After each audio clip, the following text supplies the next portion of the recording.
Bienvenidos a Encuentro Hoy. Mi nombre es Rolando Avilca Vegaso y en esta oportunidad estamos acompañados de Germán Chávez Contreras, economista y paz rector de la Universidad Católica San Pablo. Don Germán, bienvenido. Rolando, un gusto estar contigo y un gusto también de tener esta entrevista para Encuentro, un medio muy importante para Arequipa y para el sur del país. Gracias, don Germán. Don Germán, días atrás hemos conocido el último informe sobre las condiciones de pobreza monetaria en el país. ¿Qué tan grave es que prácticamente 1 de cada 3 peruanos esté en condición de pobreza? Es bastante grave porque nosotros ya habíamos ganado espacio. Entre el 2004, más o menos, y el 2019 prepandemia, la pobreza cayó como de 54% a 20.4%, cayó todo ese espacio, generando mucho bienestar y una clase media que creció notoriamente. Es cierto que la pandemia nos agravó y nos llevó a un 30% de nuevo de pobreza, pero eso no se ha podido recuperar. O sea, nosotros, después de la pandemia, ya hemos debido estar en la posibilidad de hablar de 24, 25% de pobreza, camino hacia un 20% y seguir mejorando. Pero estamos en un retroceso que yo lo veo grave por el planteamiento del PBI potencial que viene del Ministerio de Economía y Finanzas. El PBI potencial, que es el PBI de largo plazo, digamos, es el crecimiento a máxima capacidad de la economía, está propuesto para hasta el año 2027 en un 2.8%. Y con 2.8% nosotros no vamos a poder reducir pobreza, y esta pobreza que la tenemos ahora en el 29%, con ese PBI potencial, el 27 va a estar sobre el 30% con toda certeza. Es decir, en este año no se va a poder revertir esta cifra de pobreza. No, porque se pronostica un crecimiento para este año de 2.5 a un óptimo 3%. Con 3% nosotros no reducimos pobreza. No la aumentamos tampoco, pero no reducimos. Necesitamos crecer siquiera 4% para entonces pensar que podemos bajar levemente la pobreza. Y si queremos reducir la pobreza como ocurrió entre el 2004 y 2019, que crecimos cerca de 6% promedio anual, entonces tenemos que crecer siquiera sobre el 5%. Ahora, ¿por qué no existen las condiciones para crecer más, don Germán, y, como usted dice, revertir las condiciones de pobreza? Sí, mira, hace poco yo hice un análisis de la situación. Nuestros fundamentos macroeconómicos son muy buenos. Tenemos nosotros una relación deuda-PBI que está en 33%. O sea, hasta 60% es ideal. Hay países que tienen, por ejemplo, Japón tiene 260% de relación deuda-PBI, Estados Unidos tiene 129% de relación deuda-PBI, nosotros tenemos 33%. Pero a nivel de América Latina, ¿cómo estamos? A nivel de América Latina estamos, por supuesto, bastante bien. América Latina promedio tiene sobre 80% de relación deuda-PBI. ¿Qué significa eso? Que tenemos espacio fiscal, ¿no?, para entrar, digamos, en una relación de deuda para incentivar el crecimiento. Nuestro déficit fiscal ahorita está en 3.6%. La regla fiscal es 1%, pero fue corregida por este momento que hemos tenido a 2.3%. No estamos mal, o sea, lo ideal sería estar en lo programado, pero no estamos muy lejos. 3.6% en momentos post-pandemia, que hemos tenido el IACU, los problemas climatológicos y después los problemas políticos que hemos vivido, nos hablan de un déficit fiscal que está dentro, digamos, de un rango aceptable. El tipo de cambio está estable. Las reservas internacionales netas están en 75.500 millones de dólares ahorita. Eso es más de 18 meses de importaciones y esa es la norma mundial. Estamos nosotros en la norma mundial, en ese fundamento macroeconómico. Y podemos seguir. Entonces los fundamentos macroeconómicos son buenos y la pregunta es, ¿y entonces por qué no crecemos? Porque el año 2023 hemos caído 0.6% en el PBI y Arequipa 3.6 más o menos. Arequipa cayó 3.6. Cayó más, claro, cayó más. Y el cuarto trimestre del año pasado fue brutal para Arequipa, ¿no? Ahí es donde, digamos, hace efectiva su caída en el PBI por encima del promedio nacional, pero de lejos, ¿no? ¿Por qué no crecemos? Porque tenemos problemas estructurales, ¿no? ¿Cuáles son estos problemas estructurales? El centralismo, que agobia a las regiones, ahora la inseguridad ciudadana, que se ha hecho ya estructural, ¿no?, que va de la mano con la corrupción, ¿no? La pérdida de institucionalidad y la informalidad. Entonces, con esos problemas que son estructurales, es decir, que están casi permanentes ahí, que para poder cambiar esas situaciones requiere tiempo e inversión, replanteamientos que tienen que venir con legislación y todo lo demás, entonces es poco probable pues, que tengamos una posibilidad de respuesta en el corto plazo. Claro, y si a eso le añadimos este panorama de crisis y de incertidumbre política, terminamos por, digamos, claro, generar pues, un clima nada favorable para atraer nuevas inversiones. Claro, porque solamente el empleo, si queremos reducir pobreza, tenemos que generar empleo. No hay otra solución. Claro, hay políticas públicas, ¿no? Políticas sociales que van a paliar el sufrimiento de las personas y está bien que se den. Vaso de leche, ollas comunes, pensión 65. Pensión 65. Y si hay otras iniciativas, enhorabuena, porque la idea del gobierno es que la gente tenga un bienestar, ¿no es cierto? Y cuando tenemos situaciones de pobreza que se incrementan, pues el gobierno tiene que salir con políticas públicas. Y tenemos espalda, ¿no es cierto?, fiscal para hacerlo, ¿no? Por el lado del déficit estamos en una situación que podemos manejar, y por el lado de la relación deuda-PBI tenemos capacidad de endeudamiento para poder resolver eso. Ya, pero esa es la coyuntura. También hay que trabajar lo estructural, y eso significa inversión a todo nivel, pública y privada. La inversión pública es 20% del total de la inversión, el otro 80% es la privada. ¿Qué inversión es la que genera empleo? La privada. ¿Y qué inversión es la que te da competitividad como país? La pública, ¿no? Una carretera, un puerto, un aeropuerto, un hospital, un colegio, ¿no es cierto? La conectividad, ¿no? Las vías, las telecomunicaciones. Esa es inversión que hace el gobierno para que todos los agentes económicos, todas las familias, todas las personas podamos tener mejoras capacidades para producir y ser competitivos localmente y en el mundo. Claro, ahí el problema es que, digamos, a nivel de la inversión pública no mejoramos los ratios de ejecución, ¿no? Siempre nos quedamos con recursos sin ejecutar. Así es. Acabo de ver un reporte, 55% es el promedio de ejecución de presupuesto de inversión. El presupuesto corriente sí lo ejecutan al 80-90%. Claro, porque mayoritariamente es pago de sueldos. ¿no? Así es. Pero el de inversión, que es donde se dan los cambios estructurales, donde se ve las posibilidades de mejorar condiciones para ser más competitivo, 55%. Claro, y en Arequipa, por ejemplo, estaba revisando un reporte en cuanto a ejecución presupuestal solo en inversión en el gobierno regional. Ya a una semana atrás, casi a medio año, estamos en 20%, o sea, ni llegamos al 30% de ejecución presupuestal. Sí, es posible que este año, al cierre del año, no lleguemos ni siquiera a ese 55%, que es el histórico en la región de Arequipa, que ya hicimos nosotros una investigación para todas las regiones de la macrorregión sur, y Arequipa estaba en el último lugar en inversión privada, presupuesto de inversión. Así es. ¿No? Entonces ya es hora de que reflexionemos también. Para usted, don Germán, las condiciones que ofrece el gobierno de Dina Boluarte y también la gestión a nivel de las autoridades locales y regionales generan este ambiente propicio para que se concreten nuevas inversiones y que cambie este panorama, digamos, tanto en el país como en Arequipa y el sur. Yo no veo eso, ¿no? Yo veo que el ruido político está siendo cada vez más fuerte, es diferente, ¿no? Al ruido político que teníamos con el anterior presidente. Este ruido político va más centrado en la persona misma, ¿no? de la presidenta, por ciertas conductas pues, que son reprochables por donde se las vea, y un mutismo en el que ha entrado la presidenta, no quiere expresar, no quiere hablar, no quiere declarar. Entonces nosotros, como ciudadanos, decimos qué está pasando, ¿no? Y la empresa no logra recuperar esa confianza para decir voy a invertir en este país, tengo un proyecto, voy a entrar.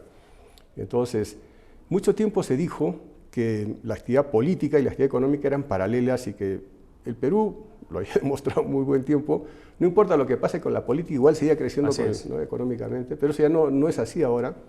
¿No? Ahora la política nos afecta el riesgo país, la política le quita confianza al inversionista privado y la política nos pone ante los ojos del mundo como un país de dudosa, digamos, capacidad de respuesta ante un crédito, ante una inversión privada, y entonces nos bajan la calificación. Que nos bajen la calificación. Ahorita estamos al borde de perder el grado de inversión. Si nosotros perdemos el grado de inversión, ya estamos cerrando las puertas a la inversión mundial, ¿no? de todo el mundo, pero abiertamente. Y entonces eso ya sí va a ser, digamos, un momento duro y estamos a un paso de esa situación. Técnicamente hablando, don Germán, y a partir de todo el análisis económico y macroeconómico que usted hace, ¿le conviene al país que Dina Boluarte se mantenga como presidenta? Esa es una pregunta bien difícil, ¿no? Compleja, pero yo más bien, sí, yo creo que un cambio de una revocatoria, una vacancia, no es bueno para ningún país, para ninguna economía. Pero la situación en la que estamos nosotros tampoco es buena para el país. Entonces, si es que tuviésemos una buena posibilidad de mejorar, ¿no es cierto?, la conducción del país. O sea, de mejorar, digamos, al presidente. O sea, si la persona que va a asumir la presidencia estuviese en mejores capacidades, ¿no?, de gobernar, sería obviamente posible. Pero yo no veo esa posibilidad porque, de acuerdo a la Constitución, quien asumiría ante una vacancia sería el presidente del Congreso, a quien tampoco le veo yo condiciones. Es el presidente del Parlamento. Así es, ¿no? Entonces, creo que estamos en una situación difícil. Tal vez lo mejor no sea por ahorita entrar en una vacancia, porque sí nos pone en una situación de mucha inestabilidad a nivel mundial, y más bien sí ir preparando cuadros, ¿no? Para ver que el año 2026 no caigamos en manos tampoco, pues, de una persona que quiere no sé, privatizar y estatizar y mirar por digamos, por una ventana, ¿no?, ideologizada todas las posibilidades de crecimiento del país.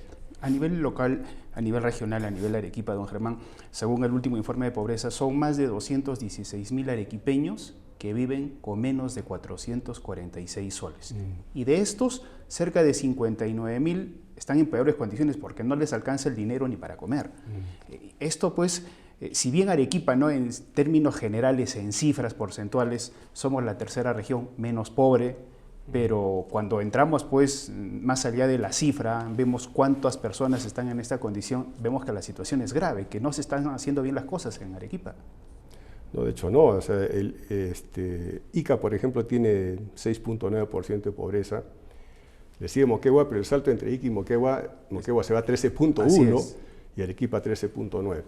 Entonces, nosotros podríamos estar en mejores condiciones incluso que el mismo Ica por las bondades de recursos naturales que tenemos, de la ubicación de Arequipa como un punto de conexión entre el centro, la capital y toda la macrorregión sur, incluso Chile, Bolivia. Tenemos muchas posibilidades de generar mucha actividad económica buena y generando mucho empleo para las personas.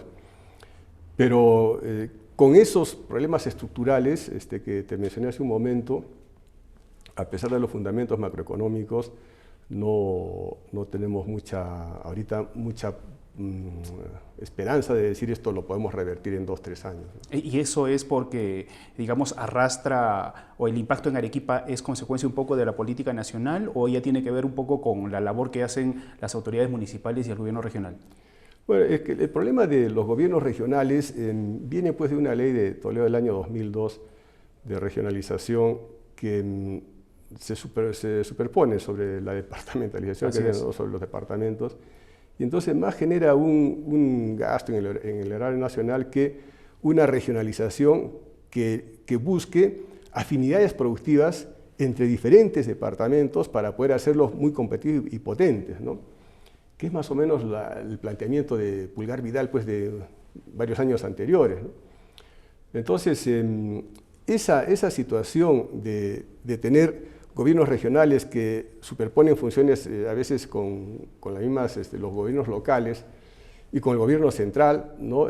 No permite tener una gestión clara, ¿no? Entonces, si no estamos en las mejores condiciones, digamos, para tener una gestión regional o local que permita resolver estas situaciones en las que estamos. Y un ejemplo de esto tal vez sería el problema para destrabar la ejecución, por ejemplo, de un proyecto tan importante como Majes Iguas 2, ¿no?, que el gobierno regional ha aceptado ya que se transfiera al Ministerio de Desarrollo Agrario para que sea el gobierno central el que ejecute. Sin embargo, los consejeros regionales han hecho su cuestionamiento al ministro cuando ha llegado a Arequipa y han dicho, por ejemplo, ¿por qué condicionar la transferencia de Majes Iguas 2 de Majes Iguas 2 a ejecutar la puesta a punto, es decir, de todas estas obras que pondrían en mejores condiciones Majes 1, ¿no? O sea, hay una inversión ahí millonaria por encima de los 2.700 millones de soles que se necesita hacer para optimizar, digamos, Majes 1. Y sobre eso viene ya, pues, Majes Iguas 2. Entonces el gobierno ha dicho, sí, nos interesa Majes 1, pero más nos interesa Majesiguas 2, porque es un proyecto netamente agroexportador y cambiaría pues la imagen de Arequipa del Sur e incluso ayudaría al país. Sí, Majesiguas 1 tuvo el problema de la parcelación, pues, ¿no?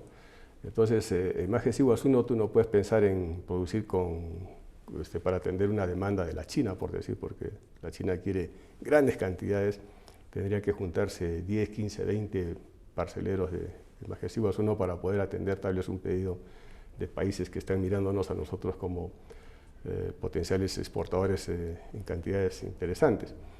El proyecto Majesiguas 2 tiene parcelas de 200 hectáreas, ¿no?, promedio, pero que eso todavía está incluso siendo cuestionado, ¿no?, porque se piensa pues que es una inversión del gobierno para los ricos, ¿no?, para los grandes productores. Y quiere promover la asociatividad para acceder a módulos más pequeños. Nosotros hicimos hace muchos años un estudio de asociatividad justamente en Majes, y el resultado fue que no hay una cultura para lograr una asociatividad buena, ¿no?, y que permita superar estas situaciones de parcelación entre los agricultores Para usted, don Germán, la mejor salida es que el gobierno regional transfiera, es decir, que los consejeros y la sociedad civil acepten esto por consenso para que este proyecto pase a manos del gobierno central. Y sí, yo creo que la situación a la que hemos llegado en todo el proceso, porque ya estábamos avanzando, ¿no?, pero se trabó con la DENDI y con todos estos... Y los arbitrajes que vinieron después.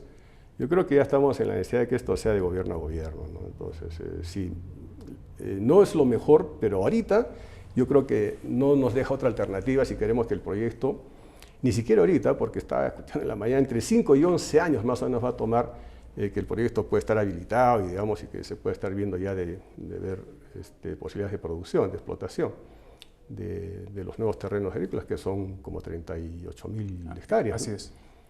Mejorando incluso también el Majesiguas 1, ¿no es cierto? Pero no es inmediato, ¿no? Pero si no empezamos, no logramos. Entonces yo creo que sí. Arequipa también tiene un potencial minero que está, digamos, en desarrollo, pero sin embargo hay otros proyectos que están un poco paralizados. Y le comento esto porque, revisando también la cotización del cobre, el año pasado, en promedio, la cotización del cobre por libra estaba a 3.83. La semana, hace 2 o 3 días atrás, hemos llegado a un pico a nivel internacional de $5.1 por libra. Es un récord histórico. Entonces, visto eso desde una perspectiva económica, es algo pues inconcebible que proyectos como Tía María no salgan, por ejemplo. Y Zafranal que se demore, ¿no?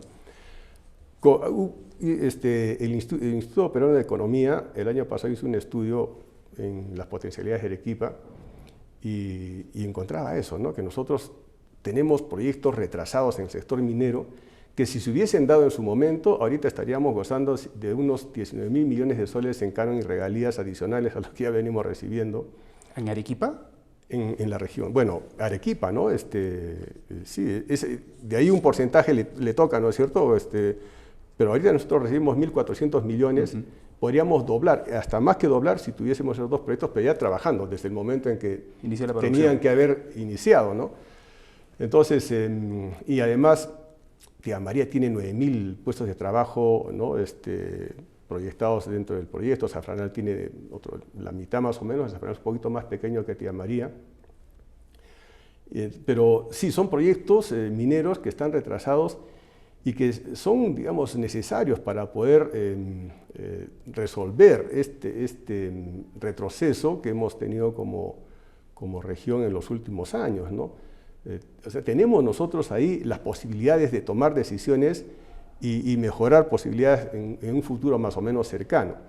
Y si no tomamos decisiones ahora, esto se va postergando y estos proyectos que ya están retrasados, pues van a seguir siendo una potencialidad, pero no una realidad. Si bien el vicepresidente de Finanzas de Sauder Perú, el señor Raúl Yakov, ha señalado que, digamos, podrían iniciar Tía María a fines de este año o tal vez en el siguiente, ¿usted cree que existen las condiciones sociales para retomar el proyecto? Lamentablemente creo que no. Yo creo que hay que hacer mucho trabajo ahí en la comunidad, ¿no? Entrar en la comunidad, entrar en el diálogo. Yo siempre he planteado el diálogo.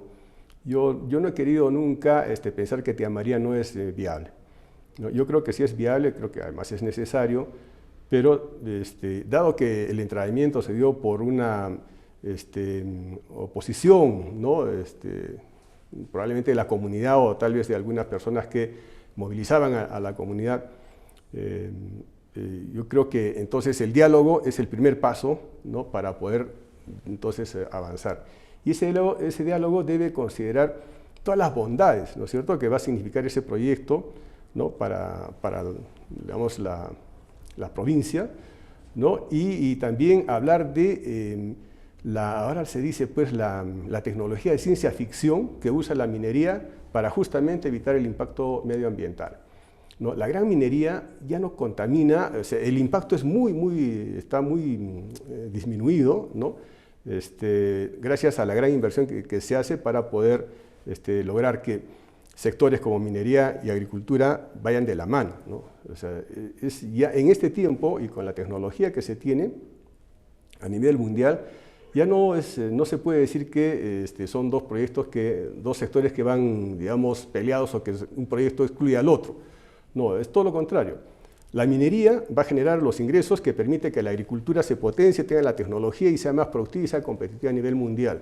Ahora, este tema de relacionamiento social, ¿solo es una responsabilidad directa del inversionista, en este caso de Sauder, o el gobierno también tiene que hacer algo? Esto le digo porque el ministro de Energía y Minas, Rómulo Mucho, después de escuchar las declaraciones de Jacob, ha dicho de que la empresa que se haga responsable de sus declaraciones, nosotros apoyamos, pero no determinamos cuándo o si se debe o no iniciar el proyecto. Sí, no en el caso de Tía María. El caso de Tía María ya escaló, ¿no? Entonces ya no hay forma de que el inversionista resuelva en un diálogo bilateral, ¿no?, con los representantes de la comunidad. Yo creo que sí tiene que entrar el gobierno local, el gobierno nacional, y sentarse en la mesa y conversar, ¿no? Y también los representantes de la comunidad, ¿no?, y que se vean las ventajas, las posibilidades, que se pongan claramente cuáles serían los inconvenientes, ¿no?, para que entonces se den cuenta de que con la tecnología que se tiene ahora, que se le dice de ciencia ficción, eso ya no es un problema y podría ser más bien muy ventajoso para... Ahora, pero digamos, el gobierno tampoco tiene buenos antecedentes, por así decirlo, para resolver los problemas y las urgencias que tiene todo el Valle de Tambo, ¿no? Sí. Ahí se demanda, por ejemplo, una represa que resuelve el tema de la falta de agua, porque ahí el agua que consumen es agua contaminada, y agua contaminada no porque contamine una minera, sino porque el contenido de determinados metales pesados viene muy cargado. Así es. Entonces, por ejemplo, la represa de Yanapuquio, que tantos años se ha hablado, hasta ahora no sale. Y el ministro de Agricultura, que estuvo hace poco en Arequipa, ha dicho que recién hacia octubre se tendría la convocatoria para una nueva licitación, porque ya se hizo una licitación anterior y se cayó. Entonces, no hay esa seguridad, esa garantía de que el gobierno también haga lo suyo. Sí, y más aún en un gobierno que cambia con relativa frecuencia sus ministros, entre el otro ministro y se pone a informarse.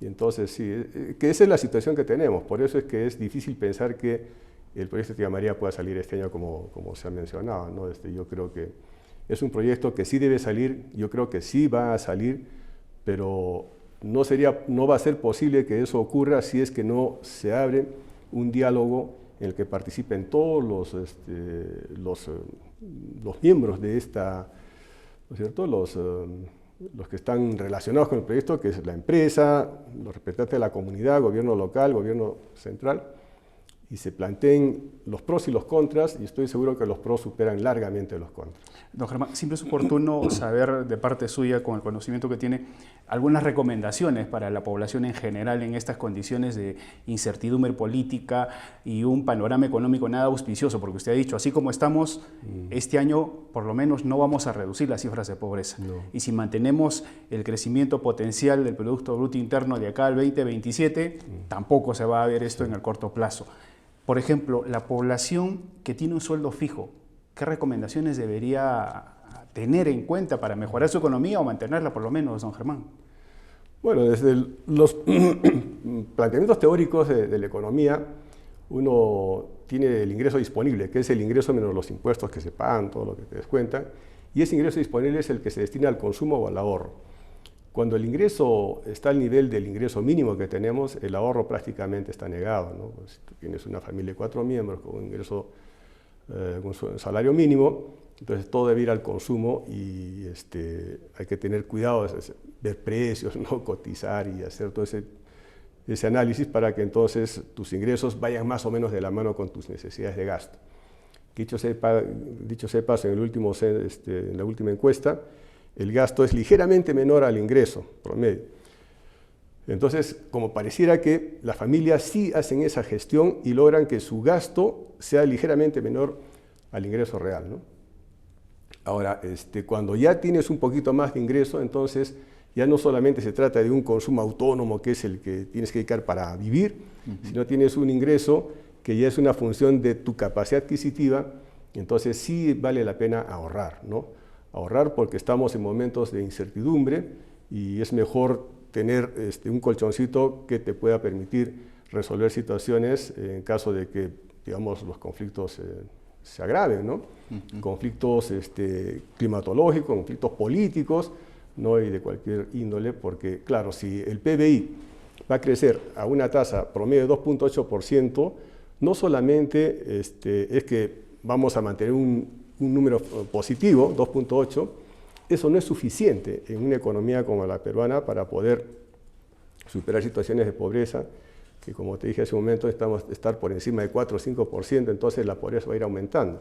Entonces, los que tienen trabajo ahora, ya sea en el sector formal o informal, tener esa posibilidad de generar una reserva para situaciones, digamos, no esperadas. Para cerrar ya, don Germán, ¿qué perspectivas tiene usted sobre el precio y la cotización del dólar? Hace poco también el BCR ha reducido la tasa de interés de referencia de 6 a 5.75 sí. Y algunos dicen de que esto puede generar un efecto contrario en cuanto al precio que se tiene en este momento del dólar y pueda subir. No, lo que pasa es que con la tasa de interés que tenía el BCR, 6%, y ya estaba hasta en 7.75%, se la subió a ese punto para lograr que la inflación caiga, ¿no es cierto? Pero la inflación tiene dos componentes, una inflación por demanda que sí responde a la tasa de interés, entonces tú subes la tasa de interés, cae el consumo, cae la inversión y contraes la demanda, y si contraes la demanda, entonces la inflación también responde y cae. Pero hay otro componente que es una inflación ya no por demanda, sino por oferta, ¿no?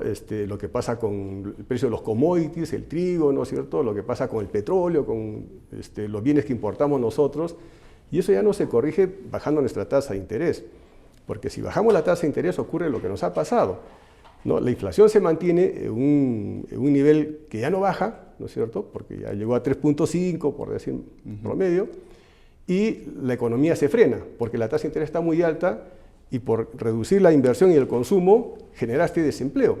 Entonces entramos en un doble problema. Recesión, porque la economía se frenó, el año pasado ha caído 0.6%, con inflación, eso se llama economía estanflación, ¿no? Entonces lo que hay que hacer es bajar la tasa de interés. Yo creo que el BCR debería seguir bajando la tasa de interés. Eso va a hacer que la inversión se reactive un poco, ¿no es cierto? Y el consumo también. Si eso nos lleva a un poquito más de inflación, pues es tal vez lo que le toque hacer al BCR, ¿no? Aceptar un poco más de inflación para poder generar empleo, ¿no? Y salir de esta recesión que nos ha trabado. Porque, digamos, ese es el objetivo principal, ¿no? No es tratar de equilibrar variables, sino ver en qué momento la gente está mejor, ¿no? Y es mejor con una tasa de inflación que podría subir de repente o mantenerse ahí, pero con una tasa de interés más baja que permita reactivar la economía, porque entonces la inversión se hace más posible. En este momento está aún por medio de 3.72 la cotización del dólar. ¿Usted cree que se va a mantener hacia fin de año? Yo sí creo, porque nuestras exportaciones están teniendo unos desempeños espectaculares, ¿no?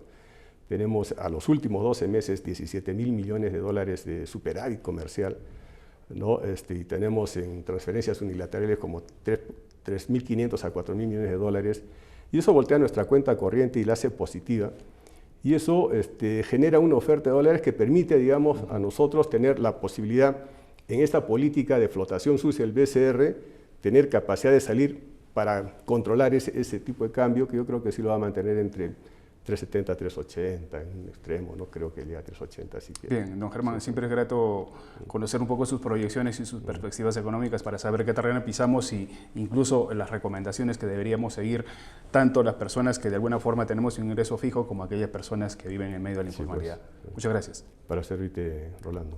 Bien, con nosotros estuvo Germán Chávez Contreras, economista y paz rector de la Universidad Católica San Pablo. Nosotros volvemos la siguiente semana con otra edición de Encuentro Hoy.